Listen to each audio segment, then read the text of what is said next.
November 1878. San Juan Mountains, southwestern Colorado. Nobody noticed what was happening inside that cave.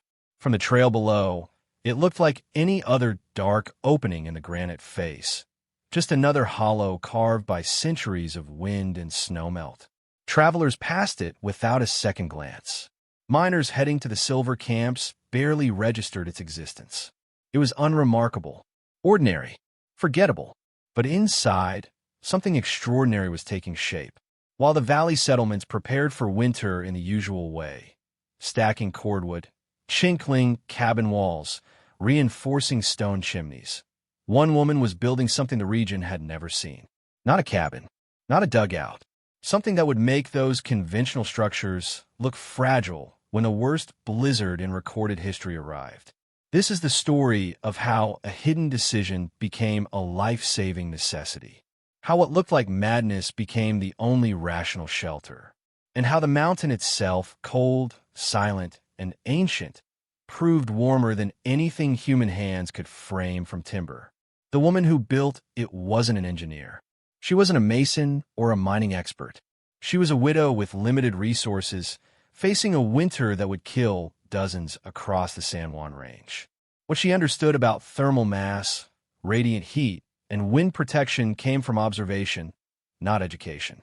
And when the worst blizzard in recorded history buried the region under 7 feet of snow and sent temperatures plunging to minus 22 degrees Fahrenheit, her primitive shelter outperformed every conventional cabin in the valley. If you want to see real survival wisdom that worked when life depended on it, hit that subscribe button right now. And drop a comment telling me where you're watching from. I read every single one, because what you're about to learn might just save your life someday. Let's go inside that cave. Her name was Ellen Braith, 34 years old, widowed 2 winters prior when a timber accident took her husband outside Silverton. No children, no family within 300 miles. Just a mule, a few tools, and a small claim her husband had filed before he died. A patch of forest land near Cascade Creek, high enough that snow came early and stayed late. She'd spent the summer of 1878 trying to build a cabin the conventional way. Logs from beetle-killed spruce. Foundation stones from the creek bed. A simple rectangular structure, 18 by 14 feet, with a riverstone hearth on the north wall. But by September, she understood the problem. The timber was too green in places, too dry and brittle in others. The logs twisted as they settled. Wind found every gap between the rounds, no matter how much moss and clay she packed into the chinking. The hearth drew poorly. Smoke backed into the room whenever the wind shifted from the west. And the cold? The cold came up through the floorboards like water rising. She'd seen what happened to poorly built cabins at this elevation. She'd seen families burning through cords of wood and still waking to ice on the inside walls. She'd seen children sick from the damp. She'd seen men exhaust themselves feeding fires that barely kept the core temperature above freezing. Ellen Braith didn't have the luxury of failure. That's when she remembered the cave. She'd passed it in August while tracking the mule after it broke its tether. Just a 15-minute walk from her half-finished cabin, tucked into a granite outcrop that rose like a broken tooth from the slope. The opening was maybe 7 feet high and 5 feet wide. Dark, dry, protected from the prevailing wind by the angle of the mountainside. She went back with a lantern. The cave ran back about 30 feet before narrowing to a crack too small to follow. The floor was relatively level, covered in a thin layer of dust and scattered rock. The ceiling arched upward in the center, giving nearly 8 feet of headroom. The walls were solid granite, dense, ancient, cold to the touch. She stood there for nearly an hour, just listening. The cave was absolutely silent. No wind, no dripping water, no echo of the creek below, and more importantly, no dampness. The air was dry, almost stale, which meant no active water seepage. She'd seen enough failed dugouts to know that moisture was the killer. Wet earth bred mold, rotted timber, and made the cold cut deeper. But this granite? It had been here for millennia, shedding water to the outside, keeping the interior bone dry. And that's when Ellen Braith made a decision that would have seemed insane to anyone watching. She would build her bedroom inside the mountain. Not the entire living space. Not a dugout. A proper room. A sleeping chamber with walls, a door, a small heating source, constructed within the cave itself, using the granite as both shelter and thermal mass. She didn't announce this to anyone. She simply began. Ellen started by clearing the cave floor. She removed loose rock, leveled the surface with gravel and sand from the creek, and laid down a platform of flat stones, a raised floor that would stay dry and provide a small thermal barrier from the ground. The platform ran 12 feet deep and 8 feet wide, positioned in the center section of the cave, where the ceiling was highest. Then came the walls. She built a stone partition across the cave opening. Not a complete seal, but a barrier that reduced the entrance from 5 feet to roughly 3 feet wide. This smaller opening would limit heat loss while still allowing ventilation. The stones were dry-stacked granite, fitted together without mortar, heavy enough to stay put, tight enough to block wind. Inside the cave, behind that partial wall, she framed a simple wooden structure. For posts of standing dead pine, 8 feet tall, set into gaps between floor stones. Crossbeams at the top, planks along the sides, not fitted tight like cabin walls, but spaced to allow air movement while still creating a defined room within the larger cavern. She insulated the gaps between planks with layered pine boughs, moss, and strips of canvas salvaged from an old wagon cover. The result was a breathable but wind-blocking interior wall. The door was a wool blanket hung on a wooden frame, weighted at the bottom with a sewn-in pocket of sand. For heat, she didn't build a fireplace. She built something simpler. A metal firebox, a salvaged stove grate from her abandoned cabin, set on a raised stone platform near the back corner of the wooden structure.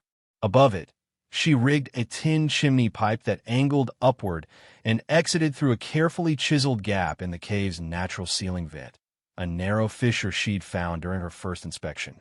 The draft worked. Smoke pulled cleanly out of the cave. But the real genius wasn't the stove. It was the granite.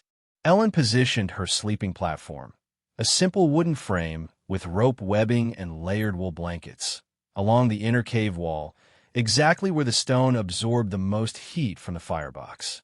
During the day, a small fire would heat the room. The warmth radiated outward, yes, but it also soaked into the surrounding granite. And granite, once warmed, holds that heat for hours. She tested it in early October, burned a small fire for 2 hours in the afternoon, let die completely, measured the temperature drop with her hand against the stone wall.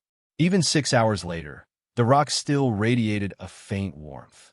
The wooden structure inside stayed noticeably warmer than the open air outside the cave. By late October, Ellen had moved her bedding, her few cooking implements, a small trunk of clothing, and a store of dried foods into the cave chamber. She slept there, cooked there, spent her evenings there while the timber cabin sat empty on the hillside below. The final touch was ventilation control. She hung a second blanket, lighter weight, loosely woven, across the inner doorframe of her wooden structure. This created a double barrier system. The outer stone partition reduced the cave opening, and the inner blanket regulated airflow into her sleeping chamber. On warmer days, she could roll it up completely. On brutal nights, she could drop it fully, creating a pocket of still air that trapped heat without suffocating her. The chimney pipe provided constant draft, pulling fresh air in through the cave entrance and exhausting smoke cleanly through the rock ceiling. It was a balanced system, passive, simple, and nearly foolproof. From the outside, it still looked like nothing, just a dark hole in the rock, a place animals might shelter during a storm. No one knew what she'd built. No one thought to ask. It was a trapper named Virgil Cass who first mentioned it in town. He'd been working a line of sets along Cascade Creek in early November when he saw Ellen coming out of the granite outcrop carrying a water bucket. He watched her disappear back inside, waited, watched smoke rise from somewhere within the rock face. When he got back to the settlement at Onimus Forks, he told the story at the trading post. There's a woman living in a hole up near Cascade. Not a dugout, a cave. Saw smoke coming out the mountain like she's got a fire going inside the rock. People laughed. Not cruel laughter. just the reflexive chuckle of people hearing something that doesn't quite make sense. A woman, alone, living in a cave. It sounded primitive, desperate, strange. That's not a house, someone said. That's a den. She widowed, another asked. Yeah, Braith's widow, the one who tried building that cabin up near the headwaters. Tried and quit, sounds like. One of the older carpenters, a man named Howard Pruitt who'd built half the structures in the valley, shook his head slowly. Living in a cave. That's no way to winter. Stone's colder than timber. No insulation. Moisture seeps right through. She'll be lucky if she don't freeze or suffocate when the snow seals her in. The others nodded. It made sense. Everyone knew caves stayed cold. Everyone knew you built with wood for a reason. Logs insulated. Logs breathed. Logs were how you survived a mountain winter. A cave? That was something you used for a night if you were caught in a storm. Not a season. Not a life. When Ellen came into the settlement a week later to trade for lamp oil and salt, a few people stared. One woman, the wife of a mine foreman, asked her directly, "Are you really living up there in that cave?" Ellen nodded. "I am. That's you built something inside it." "I did." The woman hesitated, choosing her words carefully. "You know you're welcome to stay here in town if it gets bad, don't you? We've got room." "You don't have to, I'm fine," Ellen said. "Thank you." The conversation ended there. People didn't press. They didn't mock her to her face. But the talk continued quietly. Strange woman. Sad situation. Living like an animal because she didn't know better or didn't have the strength to finish what she started. The general consensus, unspoken but understood, was that Ellen Braith would either come down to the settlement before the real cold hit, or she'd be found frozen come spring. Howard Pruitt, the carpenter, mentioned it to his wife one evening while they stacked firewood. "Stone don't insulate," he said flatly. "It conducts. Heat goes right through it into the mountain. She might as well be sleeping on a block of ice." His wife nodded, troubled but not surprised. They'd seen desperate people make desperate choices before. The mountains had a way of correcting bad decisions, usually harshly. Nobody thought her cave would work. Nobody thought it mattered. And then the blizzard came. It started on December 19th, 1878. The temperature had been dropping for 3 days, unusual even for the San Juans in winter. By the morning of the 19th, it was 11 degrees Fahrenheit at dawn. No wind, no clouds, just a brutal, still cold that made breath freeze in the air and would crack like gunshots as it contracted. Then the sky changed. By noon, a flat gray ceiling of cloud had slid in from the northwest. The wind picked up, not gusty, steady, a low, constant push that came straight down the valley like a river of frozen air. The temperature kept falling. 5 degrees, 0, then below. The snow started just after dark. Not the light, dry powder common to high-altitude storms. This was dense, wet, heavy snow driven sideways by wind that had built to a roar. Visibility dropped to nothing. The world became a white void of noise and cold. In the settlement at Onimus Forks, families huddled in their cabins and fed their fires. Within 2 hours, every chimney in the valley was struggling. The wind created downdrafts that pushed smoke back into the rooms. People had to choose: open a window and lose heat, or keep the cabin sealed and choke on smoke. Either way, the cold found them. Gaps in the chinking, cracks around window frames. The floors, even with rugs, became painfully cold to walk on. Cordwood that had seemed plentiful in October was burning at twice the normal rate. Some families started rationing. A log every 2 hours instead of every hour. Let the fire die down. Let the room cool to 50 degrees, 40 degrees, as long as water didn't freeze. But it kept snowing, and the wind kept blowing. By the second day, drifts had buried ground floor windows. Doors wouldn't open outward. Men had to shovel tunnels just to reach their wood piles. The temperature never rose above -8 degrees Fahrenheit, even at midday. At night, it dropped to -22. Chimneys clogged with ice. Fires went out. People burned furniture to restart them. Children got frostbite sleeping 3 feet from the hearth. Stay with me, because you're about to see why that cave became the only shelter that made sense. Up at Cascade Creek, 15 minutes from the nearest neighbor, Ellen Braith sat in her chamber inside the granite. The blizzard screamed outside. Snow piled against the stone partition at the cave entrance, partially sealing the opening. But not completely. The 3-foot gap she'd left still allowed air to move, just enough. Just controlled. Inside the wooden structure within the cave, Ellen had lit a small fire in the metal firebox around midday on the first day of the storm. Not a roaring fire, just enough to bring the interior temperature up. The heat radiated into the granite walls. The stone absorbed it, held it. She let the fire die after 3 hours. The temperature inside her chamber dropped slowly, very slowly. The granite gave back what it had taken. The wooden walls, insulated with boughs and canvas, trapped the radiant warmth. The cave itself, buried in the mountain, stayed insulated from the screaming wind outside. By evening, Ellen checked the temperature by feel. Cool, yes, but not freezing, not even close. She slept under 2 wool blankets. No fire, no light, just the retained heat of stone that had warmed all afternoon. When she woke the next morning, the inside of the cave was 48 degrees Fahrenheit. Outside, it was -12. She lit another small fire. 2 hours this time.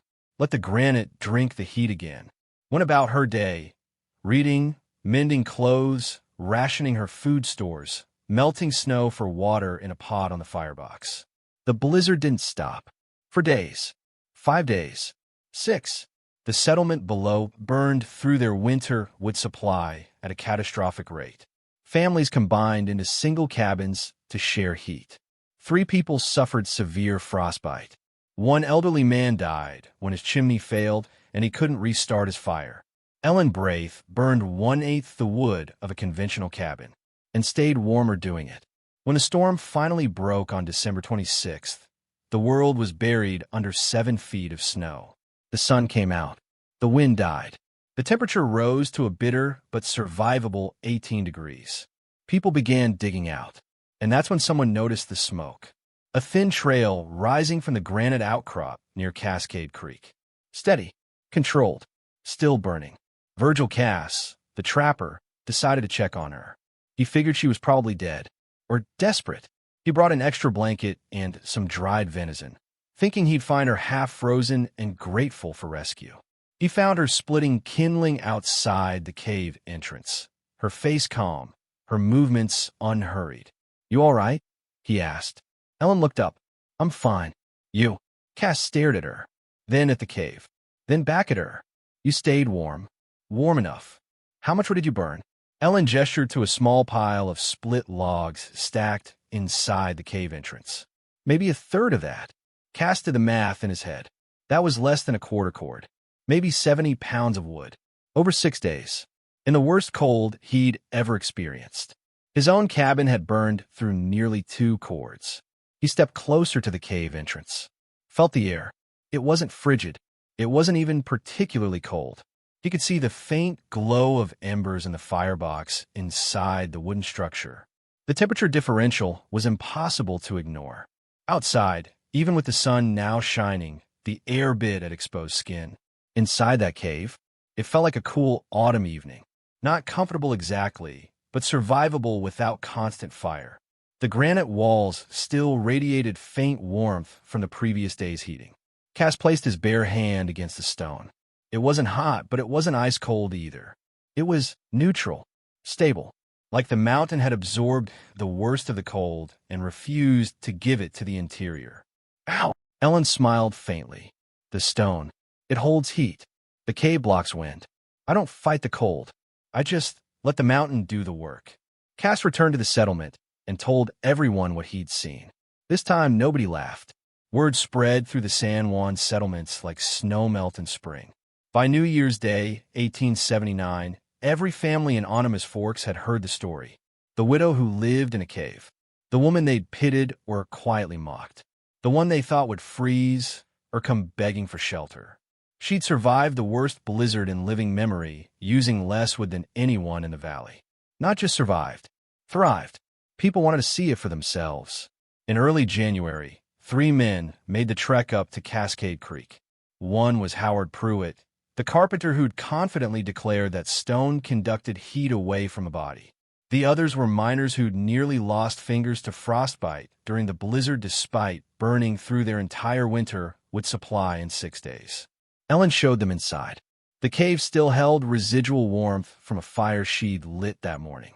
The firebox had gone cold 2 hours earlier, but the granite walls radiated a gentle, persistent heat.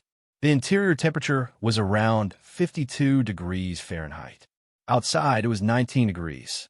Pruitt stood in the center of the wooden chamber and didn't speak for nearly a minute. He touched the stone wall, felt the warmth, looked at the simple construction, the raised stone floor, the insulated wooden frame, the blanket door, the metal firebox with its angled chimney. "This shouldn't work," he finally said. Ellen smiled faintly. "But it does." One of the miners, a man named Jack Stillwater, asked the question everyone was thinking. Could this work anywhere? Or just this cave? Ellen considered. Any cave with these conditions. Dry, solid rock, protected from prevailing wind, deep enough that the back wall stays stable temperature. And you need a natural vent or a way to drill one for the chimney. Not every cave has that. But there's dozens of caves like this in these mountains, Stillwater said. Then there's dozens of shelters, Ellen replied. The men left quietly. They didn't apologize for doubting her. Mountain men rarely did. But their silence carried a weight of respect that hadn't been there before. By February, the first adaptation appeared. A prospector named Samuel Oates had been working a claim near Cinnamon Pass, living in a poorly insulated dugout that nearly killed him during the December blizzard. He'd heard about Ellen's cave. His claim sat beneath a granite ridge honeycombed with shallow caves, none as large as Ellen's, but several big enough for a man to crouch inside. Oates picked the deepest one, about 12 feet back into the rock. He didn't build a wooden structure inside. Instead, he did something simpler. He dry-stacked a stone wall across the cave entrance, leaving a small gap for a door, and positioned his bedroll against the back wall. He built a tiny firebox from scrap iron and vented it through a crack in the ceiling he widened with a chisel. It worked, not as efficiently as Ellen's more elaborate design, but well enough. He burned half the wood his dugout had required. The cave stayed dry. The temperature remained stable. When he came into Anonymous Forks in March to resupply, he told everyone who would listen, she wasn't crazy. She was smarter than all of us. By the spring of 1879, the technique had a name in the local vernacular, cave backing. It wasn't a formal term. It didn't appear in any mining manuals or homesteading guides. But when two prospectors met on a trail and discussed their winter shelters, they understood what it meant. You found a suitable cave. You built a barrier at the entrance to control airflow. You positioned your living space to take advantage of the rock's thermal mass. You heated sparingly and let the stone do the rest. Within 3 years, at least 11 shelters in the San Juan Range incorporated some version of the technique. Most were temporary camps, prospectors and trappers using natural caves as seasonal bases. A few were more permanent. One family near Red Mountain Pass actually built a hybrid structure, a log cabin with its back wall removed and the entire rear section built directly into a granite outcrop. The stone formed the fourth wall and acted as a massive heat sink. They reported fuel savings of nearly 40% compared to conventional cabins of similar size. Ellen Braith herself never promoted the technique. She didn't write about it. She didn't give demonstrations or charge for advice. When people asked, she explained. When they didn't, she stayed quiet. She lived in her cave chamber for 4 more winters before eventually building a small, well-insulated cabin nearby, using lessons learned from her years inside the mountain. Even then, she kept the cave functional. During the coldest stretches, she still slept there. The granite never failed her. In 1883, a surveyor from the U.S. Geological Survey passed through the region and noted the phenomenon in his field journal. He wrote, "Encountered several mining camps utilizing natural rock formations as primary shelter components. Local inhabitants report significant fuel efficiency gains. One woman, Mrs. Braith, appears to be the originating practitioner. Her method demonstrates practical understanding of thermal mass principles that many trained engineers overlook." The journal entry was filed in a government archive and forgotten. But the knowledge didn't disappear. It spread quietly, mouth to mouth, camp to camp, carried by people who'd felt the difference between a cabin that fought the cold and a shelter that worked with the mountain. By 1890, scattered across the Colorado Rockies, there were at least 30 documented cases of cave-back shelters.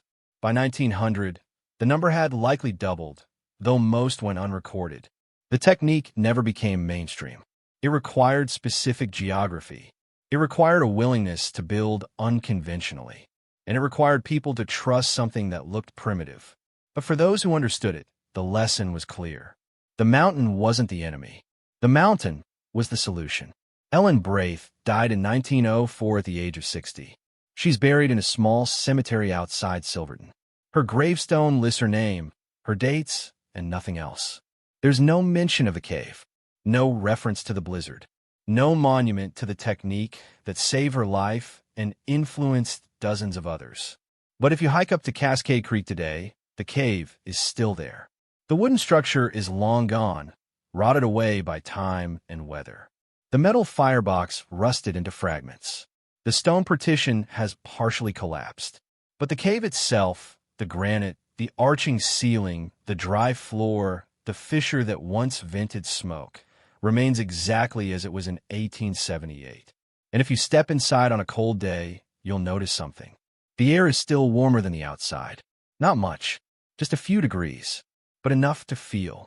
The mountain still remembers what Ellen Braith taught it. What Ellen Braith understood, what the so-called experts missed, was this: survival isn't about overpowering nature. It's about working with what nature already provides. The granite that looked cold and dead was actually a battery, capable of storing and releasing heat over hours. The cave that looked primitive was actually a precision-engineered shelter, protecting against wind, insulating against temperature swings, and maintaining livable conditions with minimal fuel. Modern building science has proven everything Ellen knew by instinct. Thermal mass works. Wind protection works. Passive heating works. The numbers back it up. Stone with high thermal mass can store 20 to 30 BTUs per cubic foot per degree of temperature change. A well-positioned heat source warming granite for a few hours can release that warmth steadily for 12 to 16 hours. A wind-protected shelter can reduce heat loss by 60 to 70% compared to exposed structures. Ellen's cave wasn't magic. It was physics. But here's what makes her story matter. She didn't have the science. She had observation, necessity, and the courage to try something everyone else dismissed. And when the crisis came, her primitive shelter outperformed everything modern engineering had built. That's the lesson. Not that we should all live in caves, but that the wisdom of people who had to survive, who couldn't afford to fail, is worth paying attention to. The techniques they developed weren't backwards. They were solutions tested by the harshest judge, winter in the mountains. So here's my question for you. What part of Ellen's solution could you apply today? Maybe you don't have a cave, but do you have a basement corner you could insulate better? A north wall you could back with stone or brick to store heat? A wind-exposed window you could protect with a simple barrier? Drop a comment and tell me where you're watching from and what the coldest winter you've ever faced was. Because these stories aren't just history. They're instruction manuals written in survival. And if this video taught you something real, something you could actually use, hit that subscribe button. Every week, I bring you techniques that worked when life depended on it. Real solutions. Real results. No theory. Just what kept people alive. Thanks for watching. Stay warm. And remember, the mountain isn't your enemy. It's your ally, if you know how to listen. Educational note. This video presents historically inspired reconstructions for educational and storytelling purposes. Characters, names, and specific events are fictional, while the techniques, concepts, and principles discussed are based on real historical practices and well-established physical or practical knowledge. Any modern application should be evaluated according to current standards, safety guidelines, and applicable laws or regulations. This content is educational in nature and does not constitute professional, technical, or legal advice.